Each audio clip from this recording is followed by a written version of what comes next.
HannaTalk. What is up, Samurai Jack fans? Simon here. Welcome to HannaTalk. Hope you're all doing absolutely fantastic on this beautiful afternoon here in Melbourne, Australia. Today on HannaTalk, I'm here with a very special guest star, considered by many as one of the best voice actors of all time. He is best known as the voice of Samurai Jack, but he's also been part of the comic book universe from the shows like Justice League to Earth's Mightiest Heroes, but he's also been part of shows like Futurama, Foster's Home for Imaginary Friends, Kingdom Hearts, Final Fantasy, Star Wars, and many more. Please welcome the one, the only, the legendary Phil LaMarr. Why, thank you. Being called legendary when you're not dead is a good feeling. Well, there is. Well, how much more titles can you possibly put in that? And it's definitely true. But how are you, though? I'm good. No, it's funny because to me the legendary thing means that you remember stuff from way back. Because that's the thing. If you watch something today and then you run into someone from it, you don't think that's a legend. Legend is something that's old. But the good part is those are things that soak in, and you look back on them and still enjoy them. But for the downside is, I've got to make sure I remember that project I did 25 years ago. Well, you are legendary to all of us, to everyone that's ever watched like all of your projects, not just that, but to all people involved in animation and voice acting. So I'm just speaking on behalf of all of them. And it's true. No, It's definitely true. Thank you, Simon. That's absolutely no problem at all. Yes, thank you. Absolutely. Now, just before we start, I'd just like to say a huge congratulations on, of course, the actors and the writers' strikes officially coming to an end quite recently, which you posted celebrating quite a fair bit about. How did it feel to finally have both of those officially come to an end, knowing how long that they've lasted for, when this year rolled about? I mean, being on strike is never an overall good thing. I mean, it's like being fired for a reason. Just temporarily though. I always like to do the metaphor that it's like being drafted for World War II. It puts you at risk. There's a chance of damage, but you know that the purpose is worth this risk.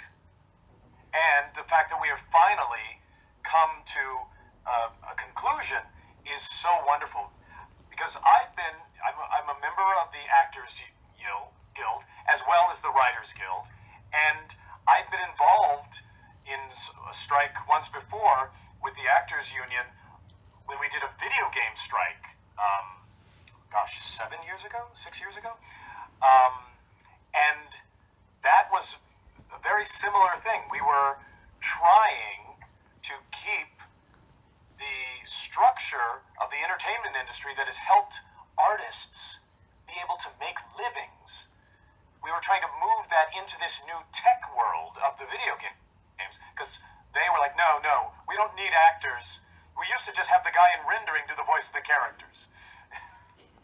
But we weren't able to succeed, and now it was the entire show business industry fighting the same fight, trying to bring the old, fairness of payment and life living into the new technology. The fact that they were finally able to do it is wonderful. Absolutely. No, that's definitely fantastic. And I think also looking back over just like the last few years, it's definitely has felt like the entertainment industry has been through like basically almost like a bit of a dumpster fire through almost the last few years, obviously because of the pandemic and the lockdowns in particular, and now with the strikes that were happening throughout this year, and to see like basically the whole of the entertainment industry as far as live action work is concerned, like in film and television in particular, but also with actors as well, finally come through the other side after all of that is an achievement in and of itself. Yes. I mean, it's similar in some way to the way the technology movement changed the music business. Because think about it now. you know, it used to be all about records and then CDs, but now, you know, a rock star cannot sell a record. But unfortunately for the music industry, they were not unionized, so they couldn't fight that change. Their entire industry just flipped. So yes, you used to sell a CD for $15. Now you get paid a quarter of a penny for every stream on Spotify.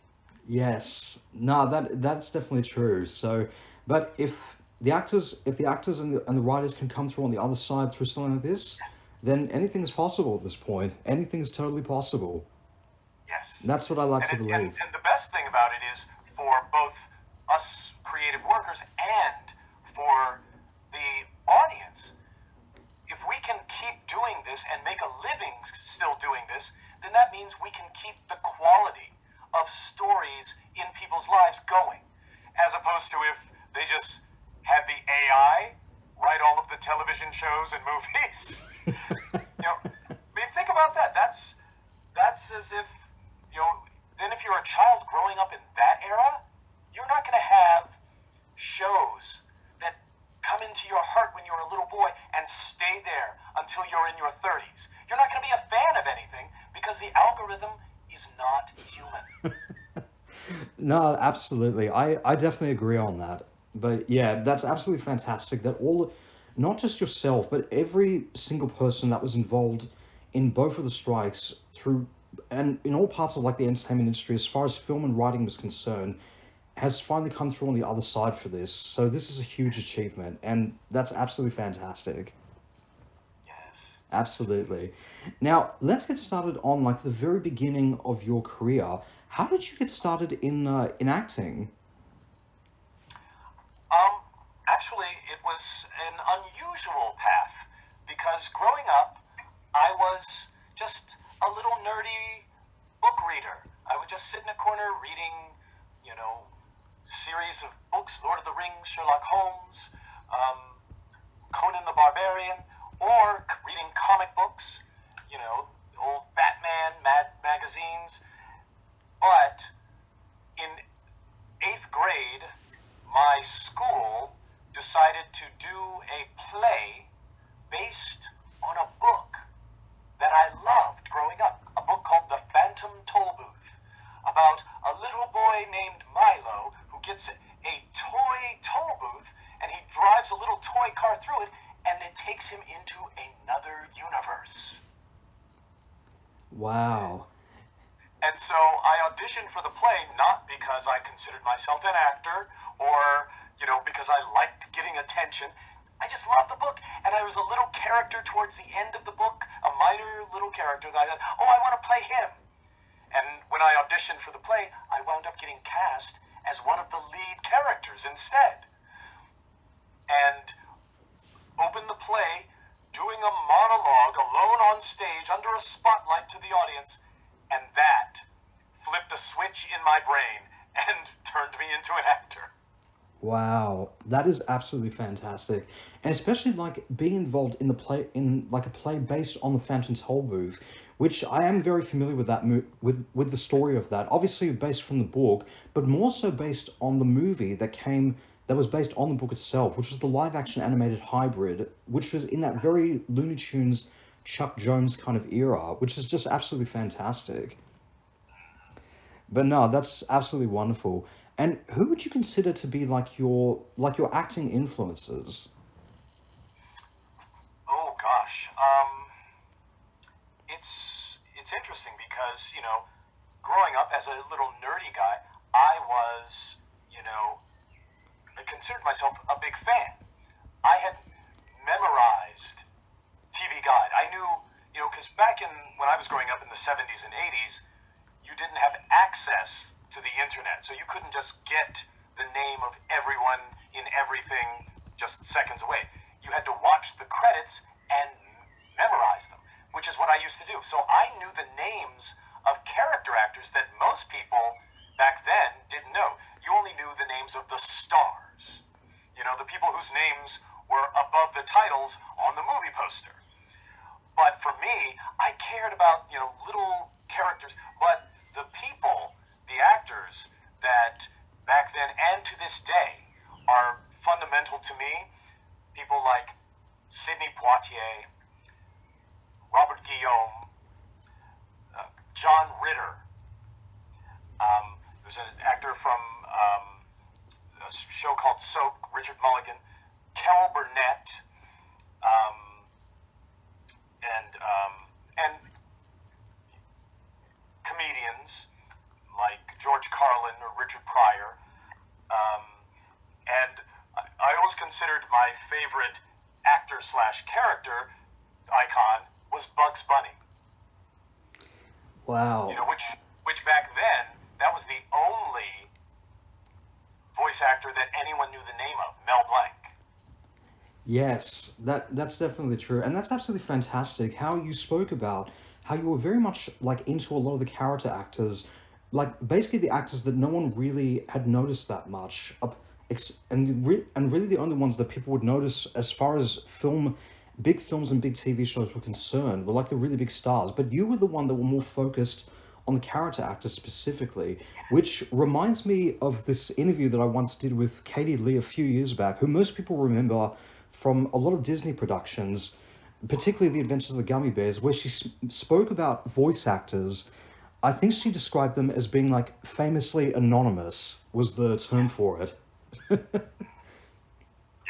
Wow. That's correct. Which is absolutely fantastic, and that's definitely true.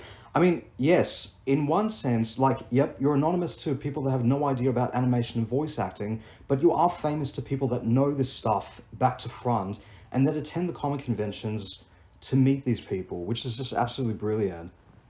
Right. Absolutely. Well, because back in the old times, like I said, you rarely knew the name of the people who did the voices any more than you knew the people who drew the characters.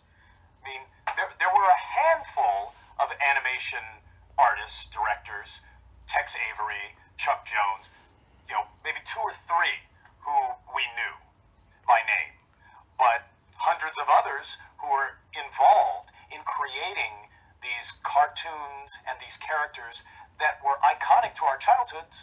We didn't know who they were. All we cared about was the character. That's the thing. Nobody ever bought a stuffed version of Tex Avery. You just bought the character. That'd be interesting, actually. That would be an interesting kind of selling, like a bit of merchandise right there, like just a plush, like a plush of Tex Avery, or just like any of the animators from the classic Looney Tunes. Maybe it's like a bit of a caricature or something, just propped up on shelves or something.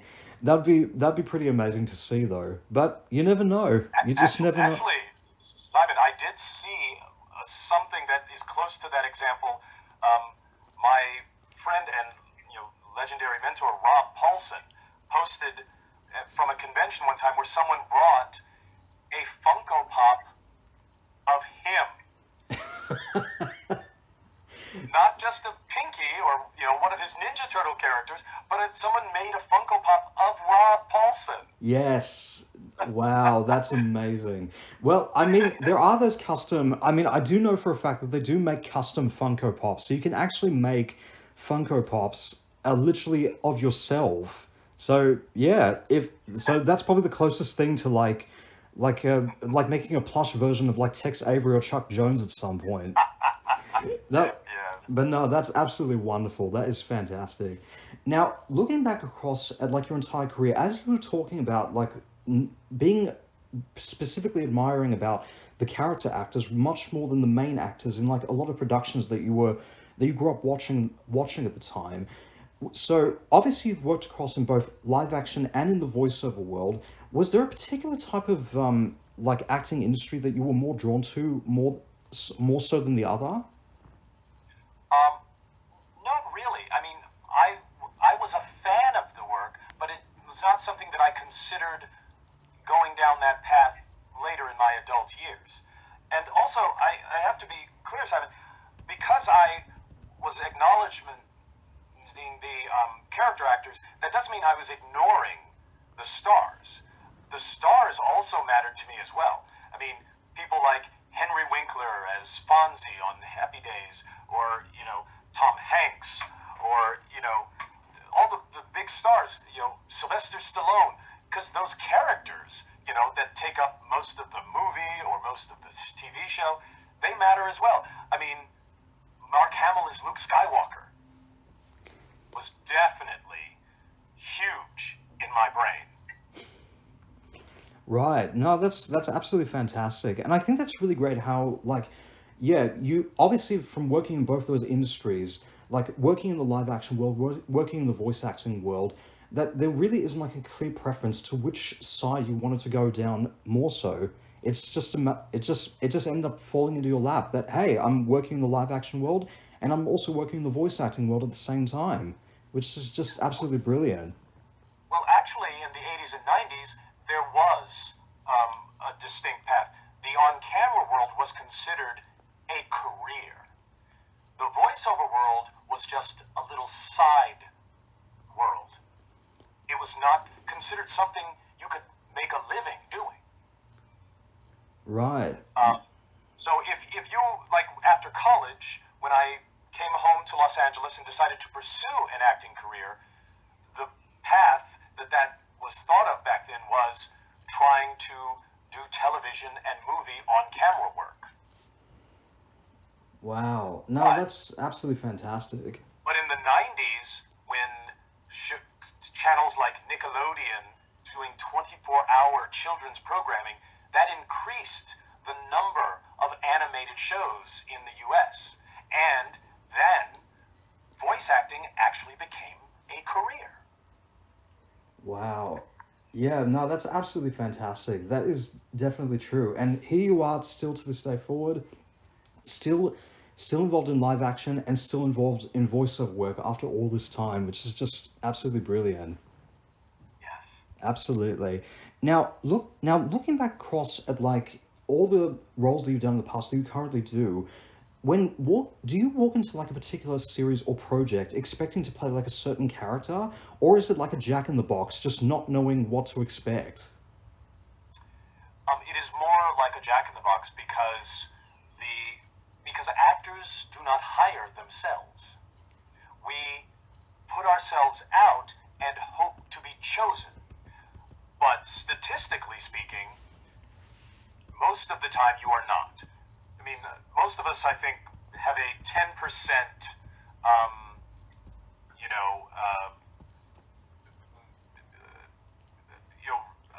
about, like if you audition 10 times, you will probably get one job.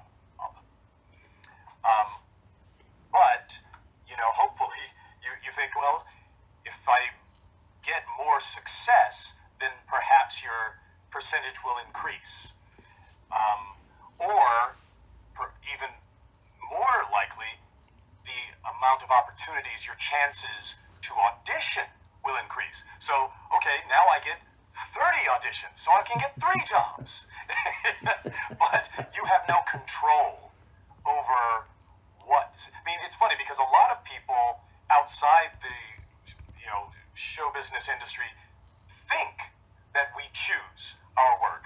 I remember as a young actor starting up, you would have aunts and uncles who lived outside of California going, Phil, why don't you do one of these funny movies like Eddie Murphy, like Beverly Hills Cop? Well, I can't just go knock on a studio door and say, hey, make me a Beverly Hills Cop. That's not how it works. Wow. That's fantastic though. And hey, you never know. Maybe one day Eddie Murphy will just decide to do like the next Beverly Hills Cop and say, let's get Phil LaMarr in for a cameo appearance. That'd be amazing actually. That would be fantastic. And of course, moving up to that level of a big name star where you get to choose, where they would come to you and say, hey, we want you to star in this. That is when an actor gets to choose rather than be chosen. Once you are a high-level star, because they know if they cast a Sylvester Stallone or an Eddie Murphy, there are millions of people who will go to that project just for that person's name. Right. Wow. No, that's absolutely fantastic. And that is definitely true in that regard. And I think it also goes back to the idea of what is it that you want out of like your acting career at the end of the day? Like, do you want it to be like up to a certain level, or do you want it to be like up to the level of where those big stars are at? So it's kind of like a question I think a lot of creative people have to ask themselves at some point in their life, or when they've hit like a certain point where they're going like, okay, I'm here. Do I want to go even further than that, or am I like okay just at the level where I'm at right now? That is an interesting question, um, because one of the hurdles about being a performer in the show business life is the lack of stability. Because, like I said, you have a 10% chance of working, but even if you get a job, there is no way of knowing what the success will be. You can read a script and know that it is something excellent, but that doesn't mean that it will make you a star. You don't know. There's no control. I mean, I remember coming up into the show business, and there were fellow actors who I knew were incredibly talented, but they did not have the temperament to take this level of lack of control. It's like, this guy's like, oh my God, I can't keep doing this thing where I don't know if I'm going to be able to pay my rent next month. So they would drop out of show business. I'm quitting and I'm moving back to my hometown and working in my dad's company. Right. Wow.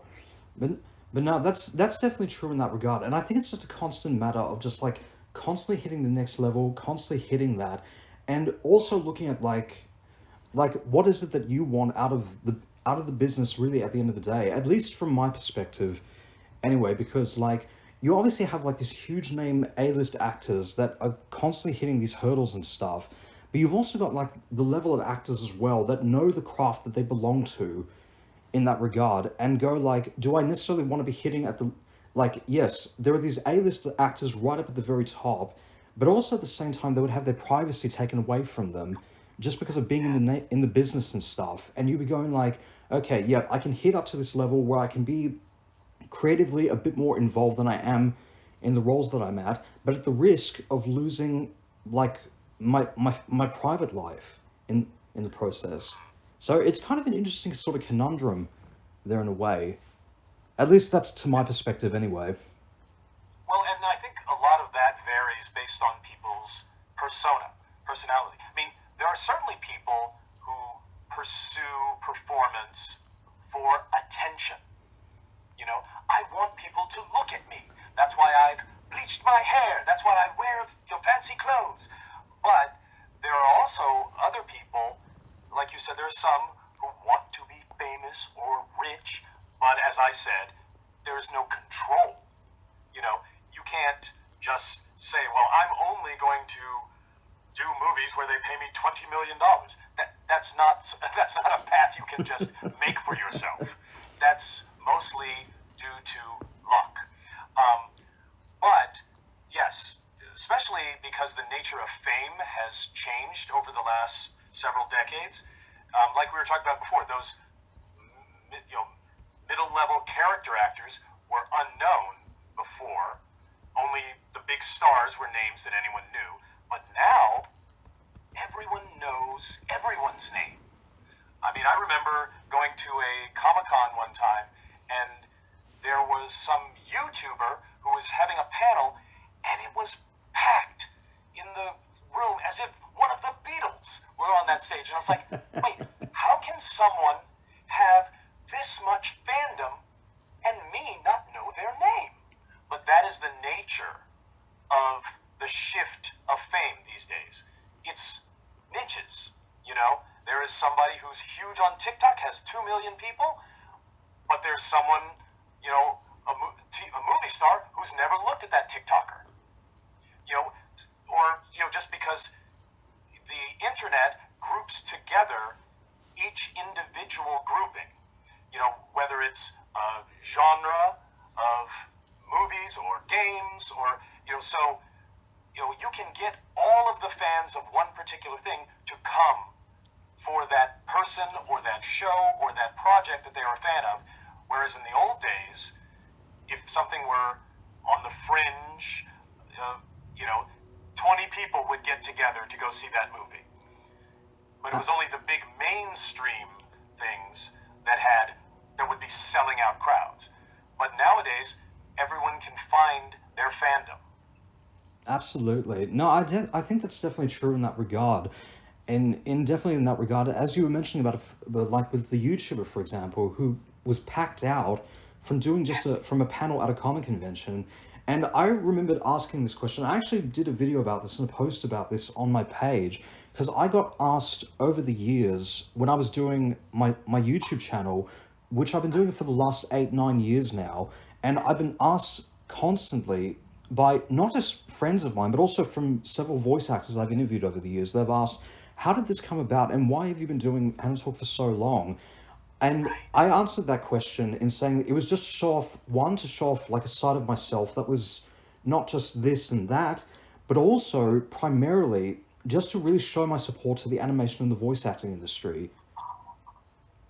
There you go. See, now that's interesting, Simon, because that is your reason for doing it.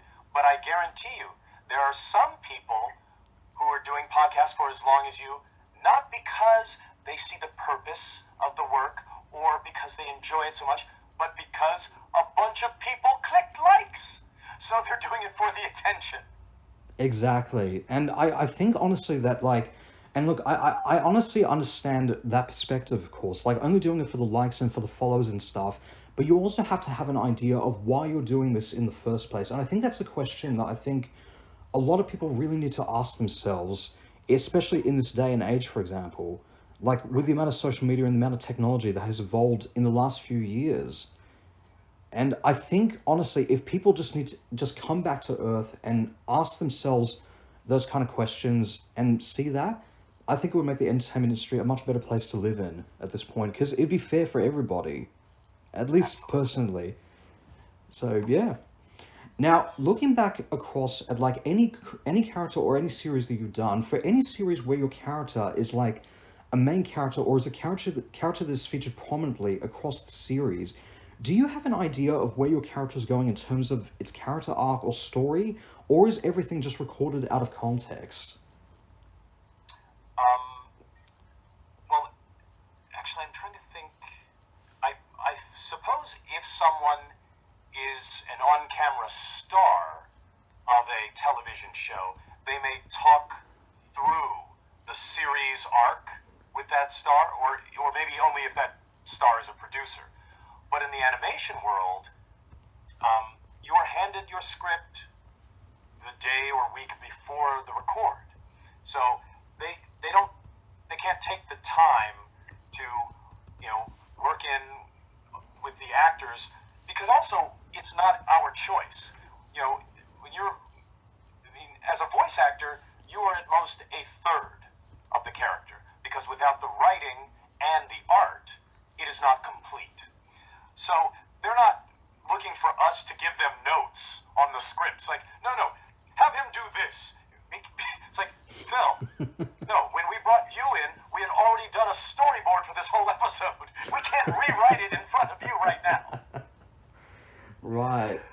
Wow. So, yes, you get, like, for instance, in Justice League, we had Maria Canal Rare and I had no idea that they would eventually have a romantic connection between Jon Stewart and Hawkgirl, because they don't talk about the season-long storylines or what we're doing next season. They just want you to play this episode and understand it. Wow. No, that's absolutely fantastic. And also that's kind of true in the fact of like how Justice League in particular had a lot of standalone kind of episodes, but also had like the season-long arcs of whatever it is that they were going to at that point. But for the most part, it was almost treating it almost like similar to the comic books, where it was almost just like a series of stories within just a couple of episodes or something, which is just, yeah, it's just absolutely fantastic. And back then, that was very, very rare, especially for television animation, because most of the networks did not want, multiple episode story arcs, because then they lost control of when they could, put the episodes in whatever order. What they used to like with cartoons is like, no, at the end of every episode, go back to wherever the characters were at the beginning, because that way we can move the episodes around wherever we want.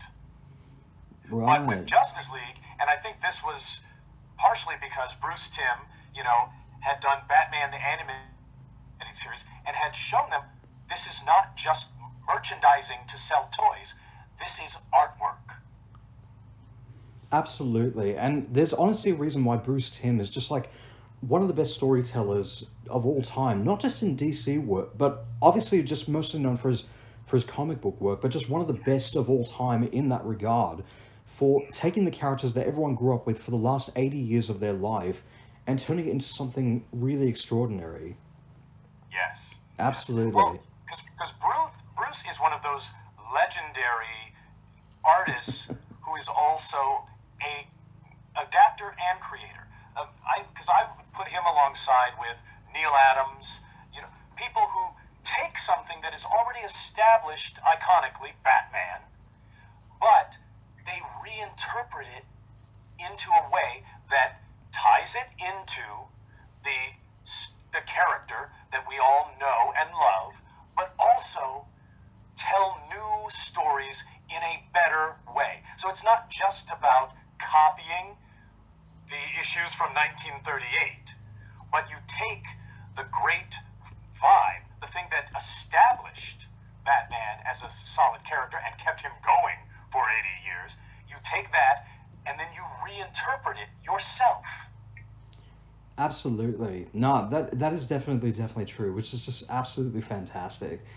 Now there was a couple of videos that you did on Vanity Fair a few years back where you spoke a little bit about the thought process on coming up with the voices for the most iconic characters in your career, but also with coming up with voices collectively in spot.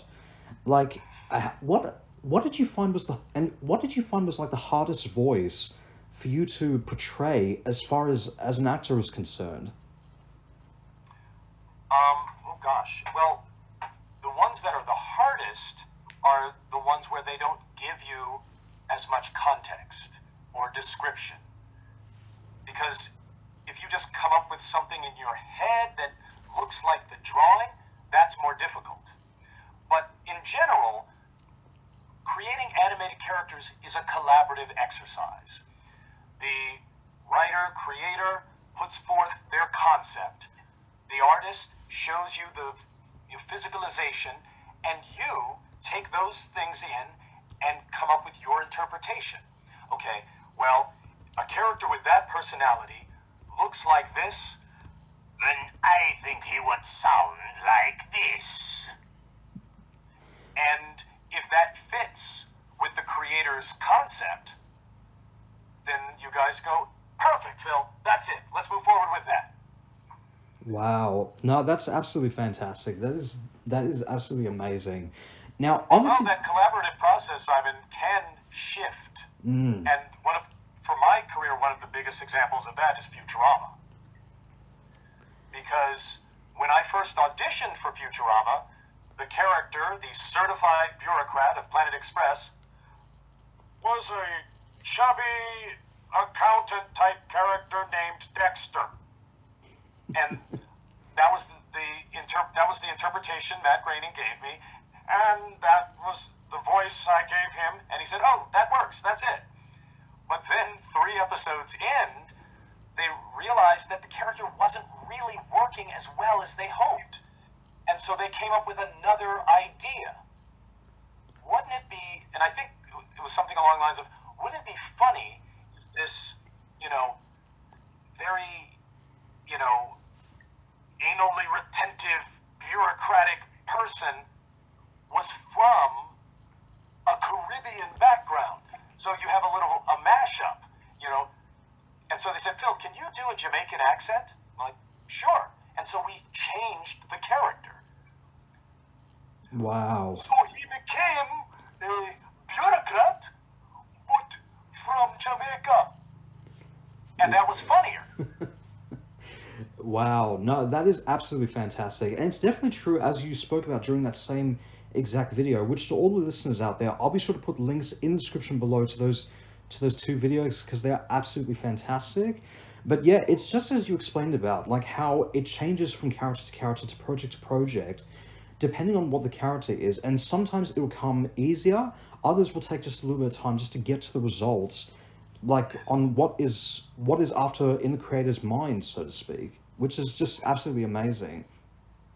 And here you are. And the part that helps most with that is having a good director, someone like Andrea Romano, who reads all the scripts, talks to the creators, but also knows the actors and knows what we need to hear in order to, create the feeling of a character. So she is able to translate writing conceptuality into performance interpretation.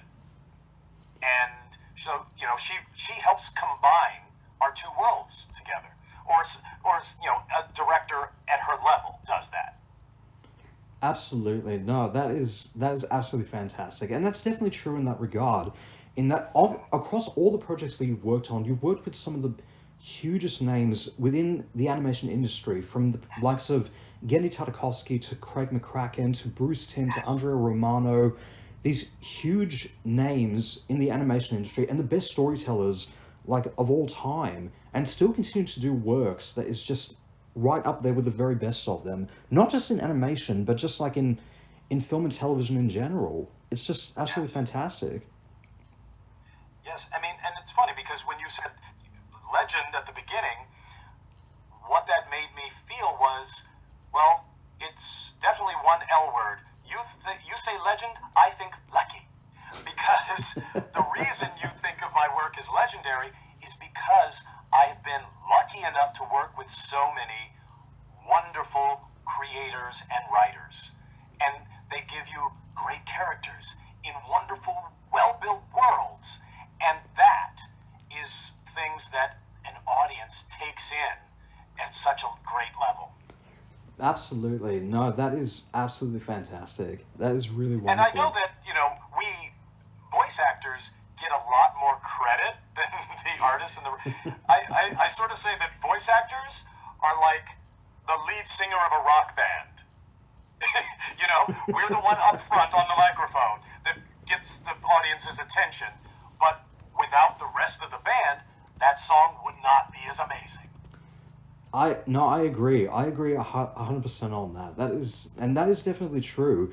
It's definitely true in that regard of like, yes, like if, for example, when you go to like any comic convention, for instance, you've got the voice actors, like especially in the section where you meet the voice actors and stuff. It's like, yes, we recognize you for the roles that you've done in these projects that we've grown up watching our entire life.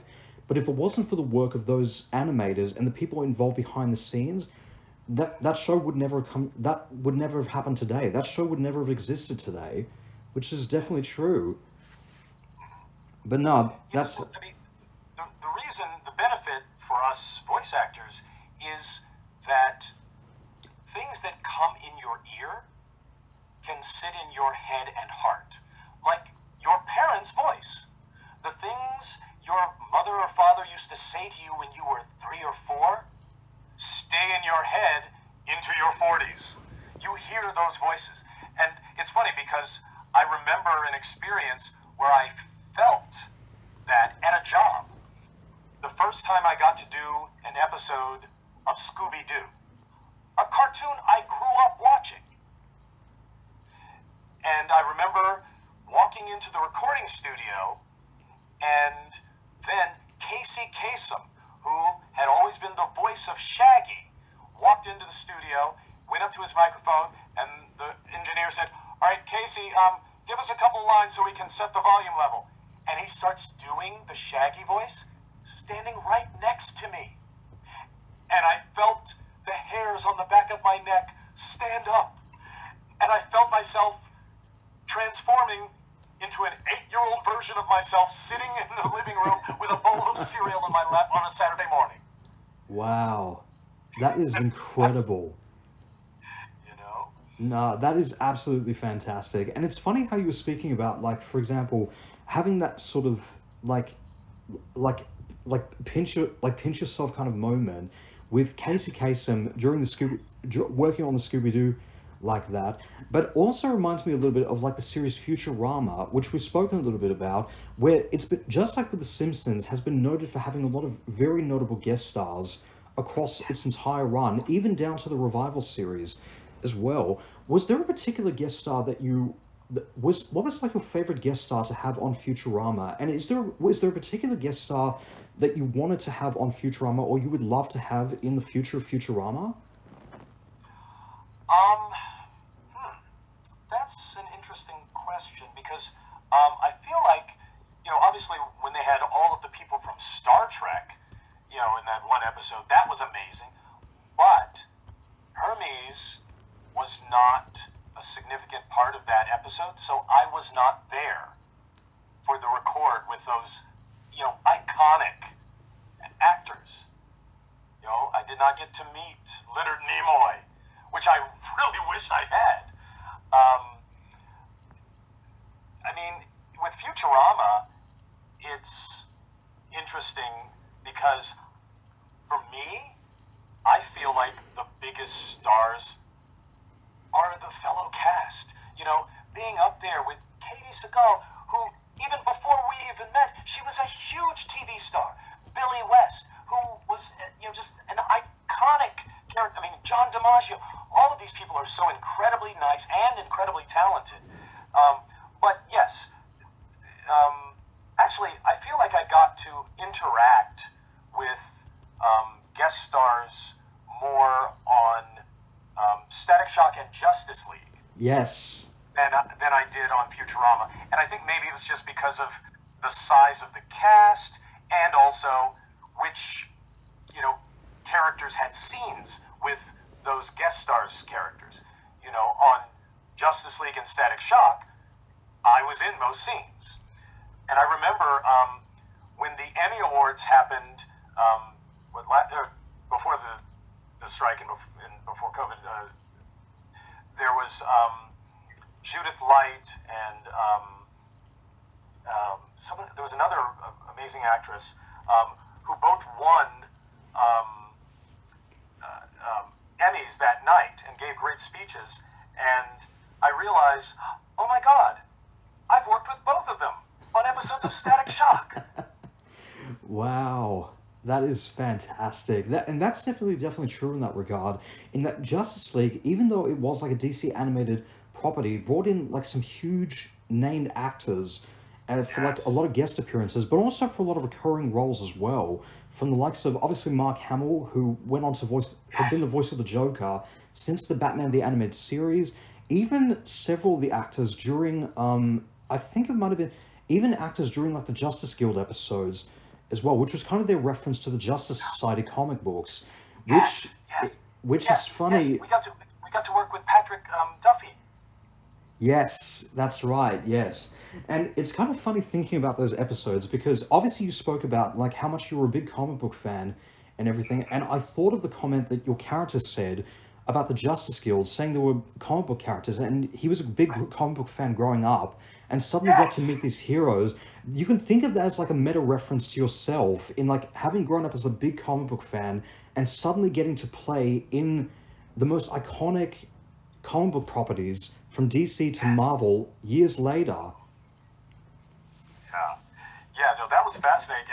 And it's funny because I didn't think about it at the time, but now looking back on it, I wonder, because, Dwayne McDuffie and the other writers, they knew I was a comic book nerd, because a lot of times during a recording of Justice League, if there was a, guest star who was playing some, comic book character, they wouldn't necessarily have art there, but I usually had something in my, shoulder bag, like, oh wait, hold on, I just came from the comic book store. Here, this is what your character looks like. So I could pull out a comic.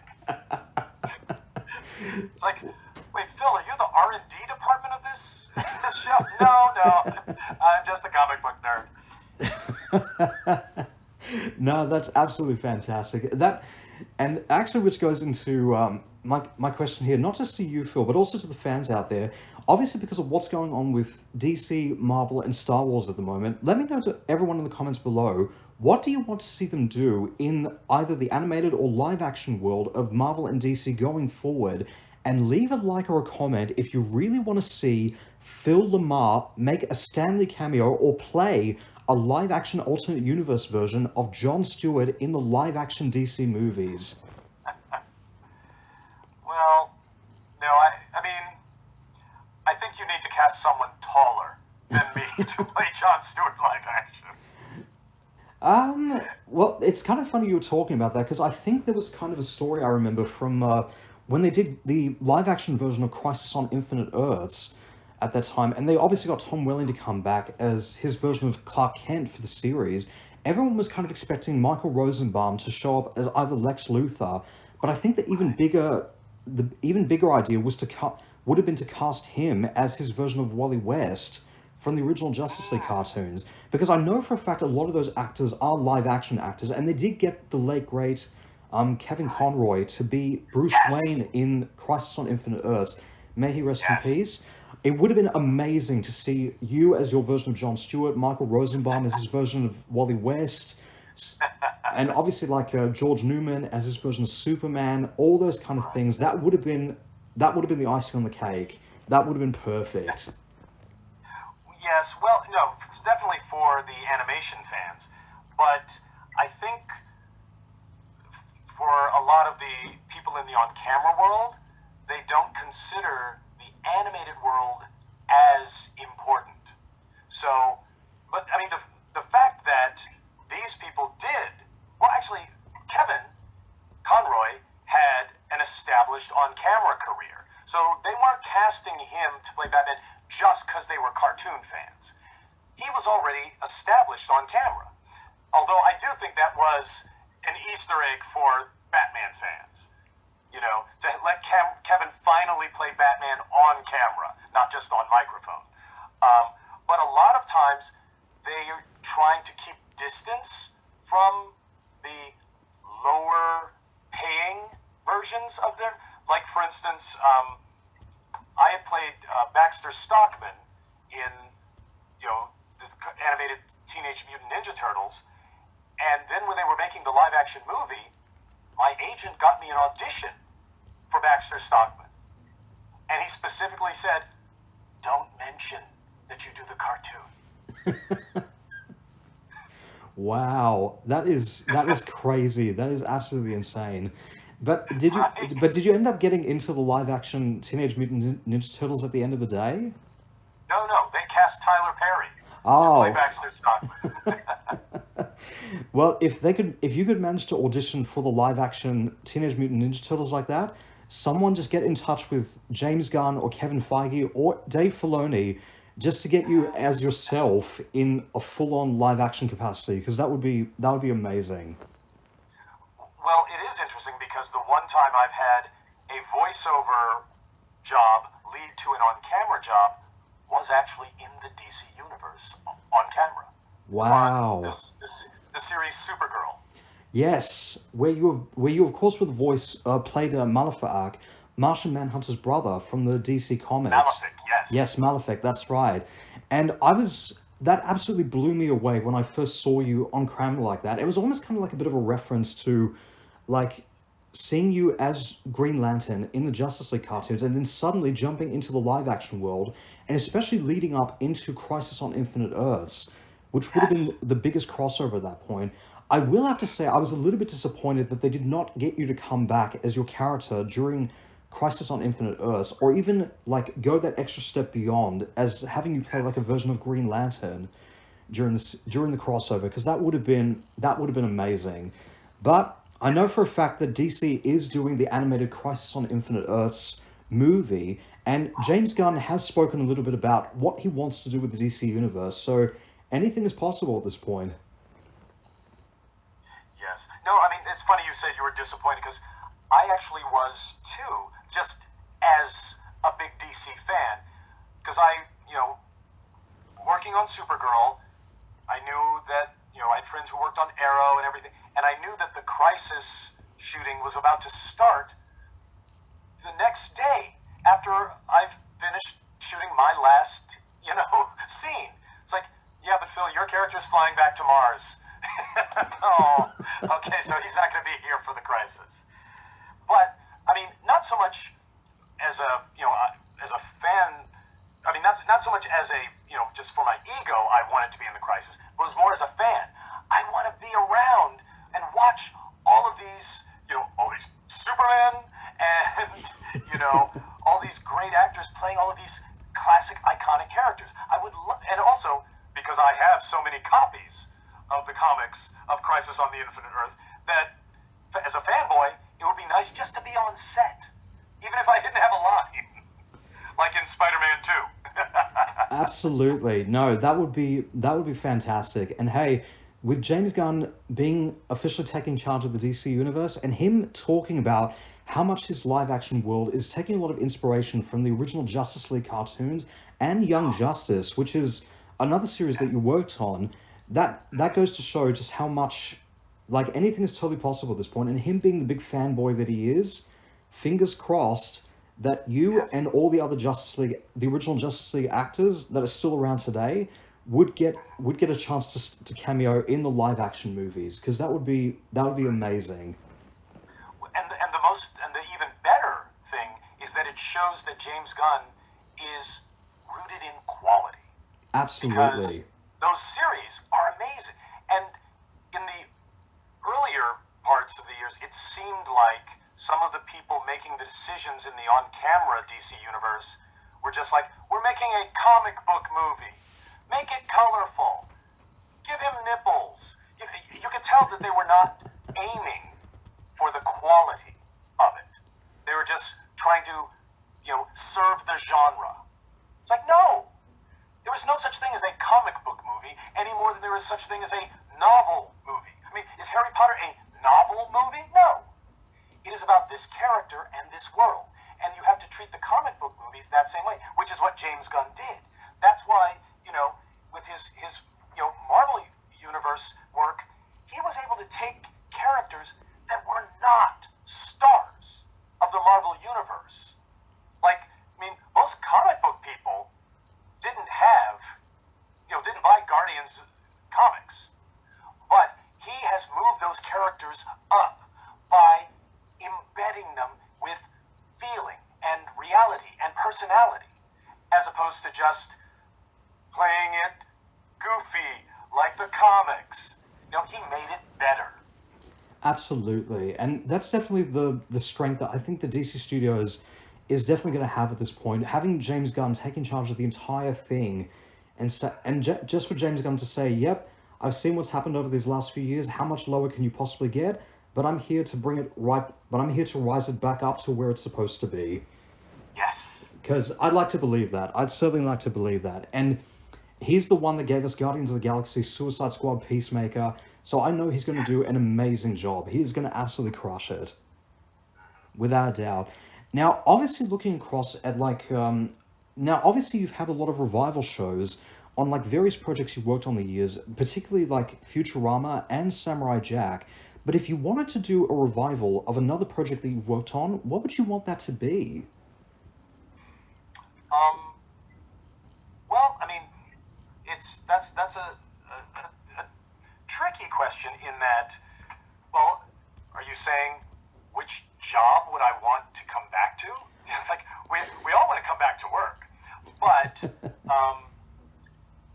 also I have been so lucky to work with so many great creators that, yes, if you get a chance to go back and work with Genndy Tartakovsky or Bruce Timm or, Matt Groening, you would absolutely come back. But I would also be open to working on something new. Like, for instance, just a couple of years back, I started work on a new show with someone I had not worked before, Ben Levin, who created a new show called Craig of the Creek, which was wonderful. It was not a superhero show, but it was a great, animated show about kids. And, you know, I would, you know, when you have somebody that good like those other guys, you will jump into whatever they bring back your way, whether it is a reboot of the old show or a new idea they've come up with. Absolutely. And I think that's definitely a great attitude to have in that regard. And speaking about with that, for anybody out there that doesn't know, it was confirmed by Cartoon Network that Craig McCracken would be working on a reboot to Foster's Home for Imaginary Friends and the Powerpuff Girls, with him working That's personally. confirmed? That was definitely confirmed, I think, early this year. So it was definitely confirmed by them early this year that Craig McCracken would be coming back to do a reboot personally on Foster's Home and the original Powerpuff Girls series. Wow. So fingers crossed. So fingers crossed to everybody out there. Let's get Phil LaMarr. Let's get all the original cast members back into the series, because that would be fantastic. Yes, no, I mean, that would be just a joy. One, just to work again with Craig, who is, you know, a genius, but also working on Foster's was such a wonderful experience.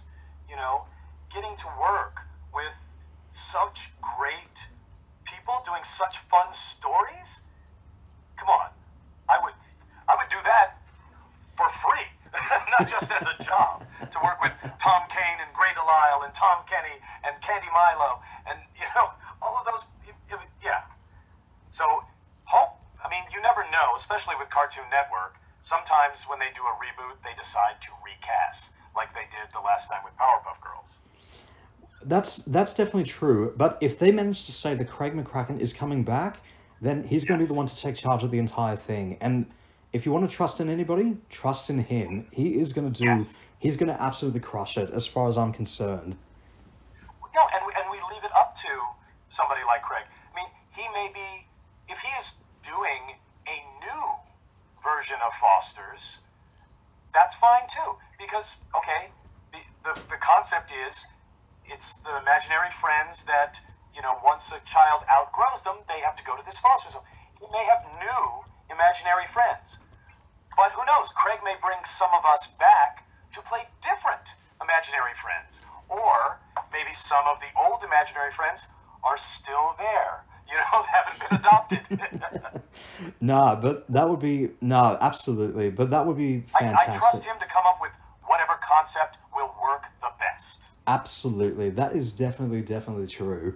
Now also you've also played across like various video game properties, and also just because in the last few years we've been getting a lot of really great video game adaptations in the animated world and in the live action world. Is there a particular like project that you've worked on in the video game world that you would love to see as like a film or a TV show, and that you would personally like to like guest star in? I don't know. It's tough because it seems like people have been having trouble adapting video game into, you know, more controlled storytelling. Because when you're playing a video game, they have cutscenes, but that's not the heart of it. It's really you as the player who is, you know, doing the story. But with a movie, it has to be a controlled story, and that's a different approach. So they can't all seem to work, but to me, the games like Mortal Kombat or Metal Gear, which are very character-based and, you know, world-building storytelling, those would adapt into, you know, controlled stories much better.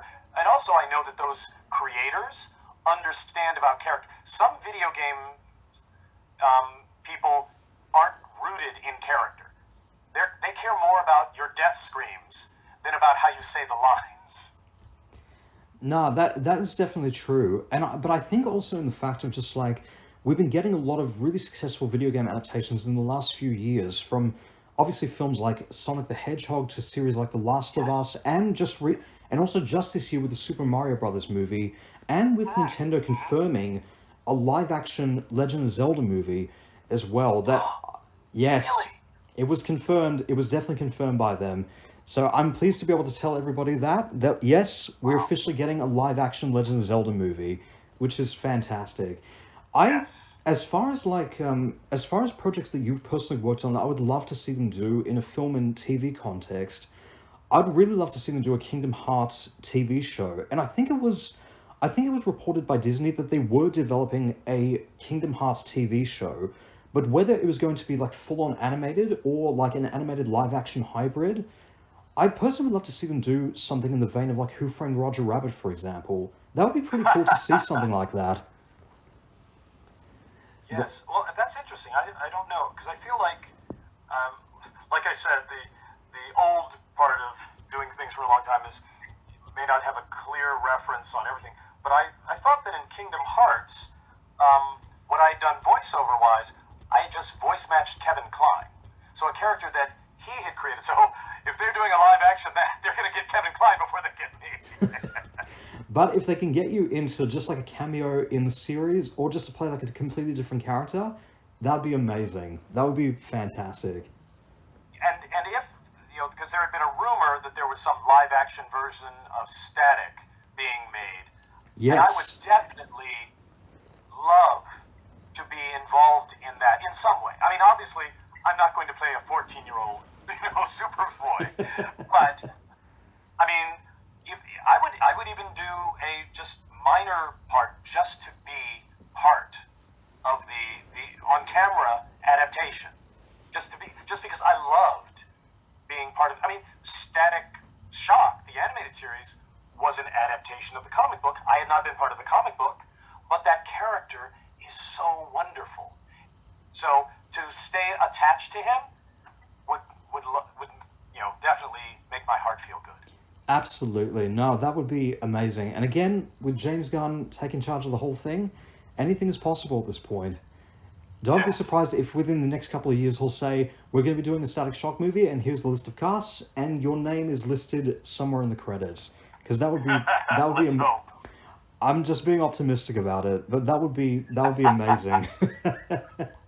But that's absolutely fantastic.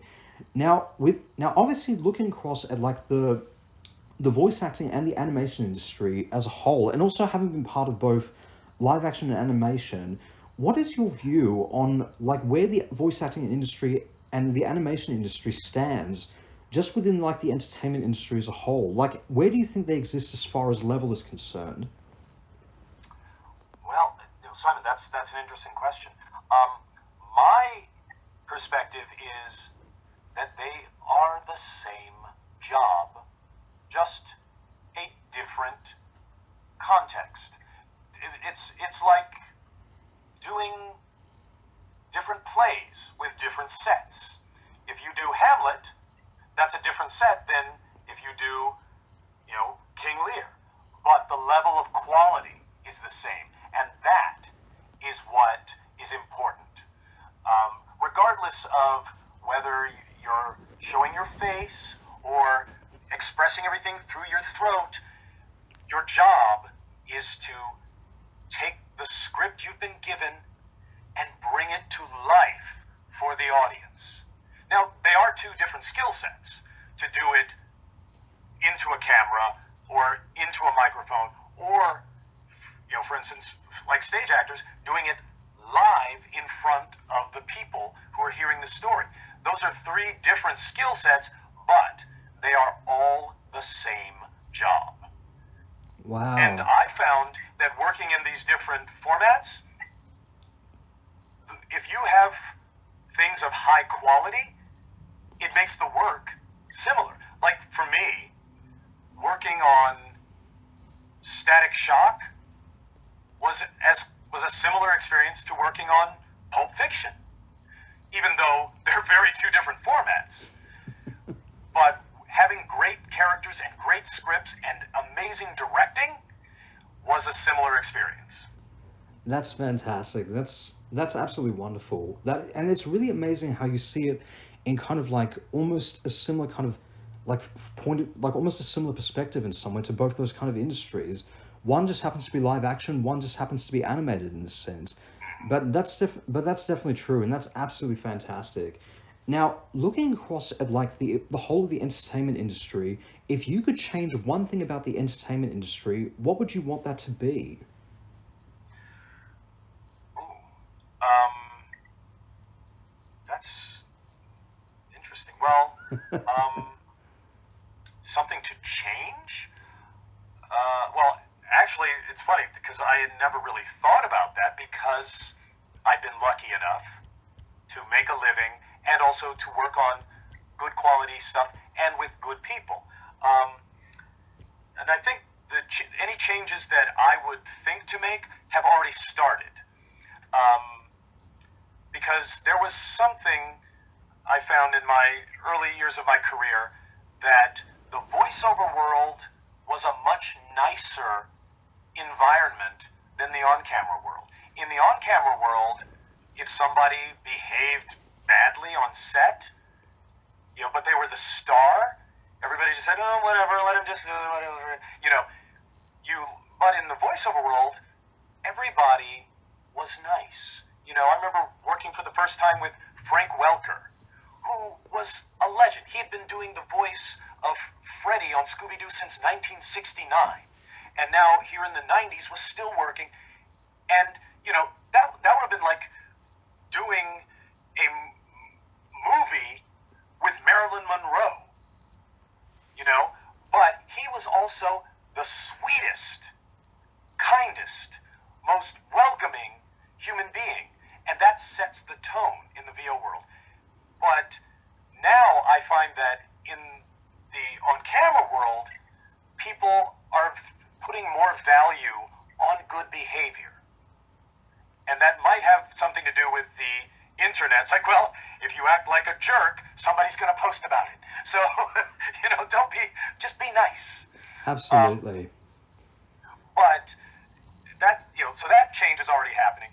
And the other technical changes, like we were talking about before, that's what the strike was about changing. Absolutely. So most of the changes I would have are already happening. No, but that's a great answer. That's an absolutely fantastic answer right there. And it's definitely true. Obviously because of the fact of obviously because of what the strikes have accomplished at this point is now bringing a really big change to both actors and writers and just the entertainment industry as a whole. And yes, it's definitely going to be for the better going forward because we've been through a dumpster fire as far as the entertainment industry has been concerned for the last 3 years. It's like, yes, all right, we've been through this. Let's go into 2024 refreshed, renewed, and let's go into it with a much more positive mindset and finally getting things back on, getting everything up to where they need to be, but better. Yes, well, because, like you were talking about these last few years, you've had all these technical companies moving into the creative world, whereas in the old days, a movie studio was run by some rich guy who liked stories. But now these people decided to start treating creative work like factory work. We just need to get as many done as we can. It's like, no. This is not just about, a factory making gears.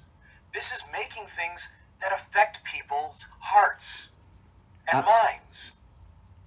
That is definitely true, and absolutely.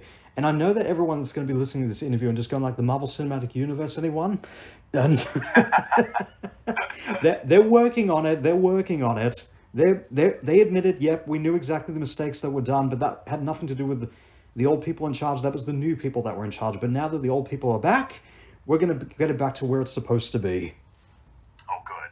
That's what I like to believe anyway. Now, without going into any sort of spoilers, what's next for Phil LaMarr for the fans to know about? Well, the biggest thing that we just heard about is Futurama has been picked up for 2 more new seasons. Wow. Because we just did 2 seasons on Hulu, and I think actually they've only put up half of the episodes yet. But coming up, they've just announced that they're going to do 2 more seasons after these. Trying to think. As far as other projects, it's I don't think there's anything else set to go yet. But hopefully, now that the strike is over, we can start moving forward again. Absolutely. Although, for me personally, not just showbiz-wise, there is something coming up that I feel a little connection to this discussion with you. Because, as you said at the beginning, you're in Melbourne, correct? Absolutely, yes. Yes, and this is it getting towards summer for you? Yes, it is. It's heading towards summer right now, and I know about the announcement, but I'll be the one to let you make the announcement for the fans. Oh, yes, that I will be announcing. I am announcing that I will be in Melbourne myself next spring, in April. Yes. For the Supernova comic convention. And I'm so excited to finally get to go to Australia. I mean, I have a few friends who moved from the United States to Australia, but I've never gotten to visit them. Actually, the closest I've come to being able to visit Australia was getting to work with Hugh Jackman in a live-action movie. Wow. Called Real Steel. Wow, that is amazing. And no, that's absolutely fantastic. And to have you come to Australia next year for Supernova, because it is one of the biggest comic conventions as far as Australia is concerned. So to have you in Australia is an absolute honor, not just to myself, but to all the fans out there as well. That is amazing. Thank you. You're very welcome. And final question, what do you think Jack would say if he was in Australia?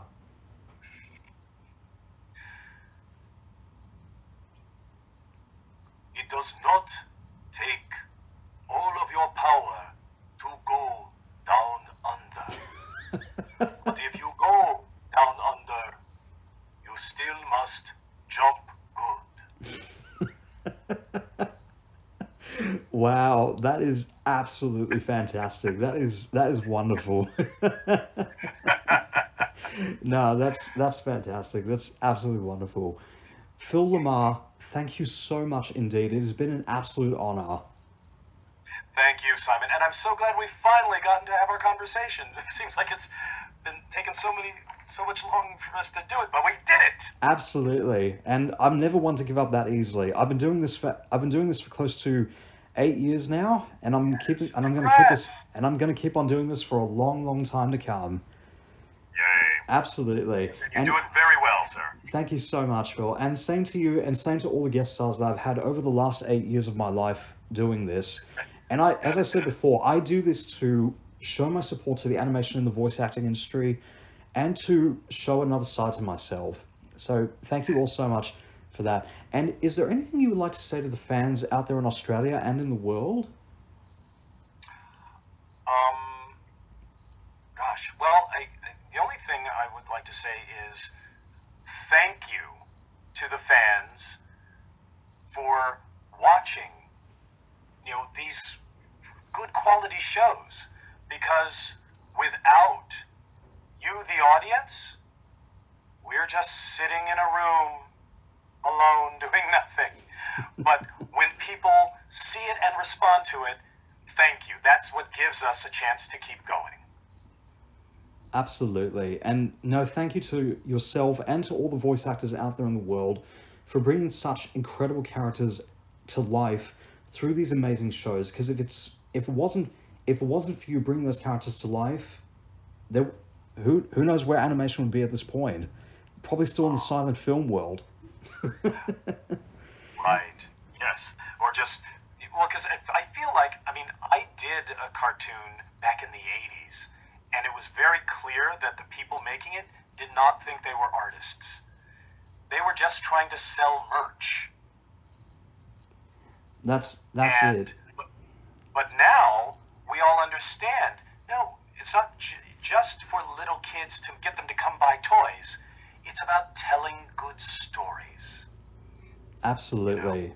No, that is absolutely, and that's why we have the animators. That's why we have voice actors such as yourself and all the other voice actors across the world that help bring these characters and stories to life. So thank you so much from the bottom of my heart, and from us fans as well. Thank you. That is no problem at all. Well, guys, if you'd like to know more about Phil LaMarr, you can check him out in the links, which I'll put to you in the description below once this interview is officially up later today. Don't forget to like, subscribe, click that bell, check out the links below, and don't forget to comment below on HannaTalk, both Facebook and YouTube. Thank you all so much for listening. This is Simon and Phil LaMarr signing off. Bye for now. Goodbye for now.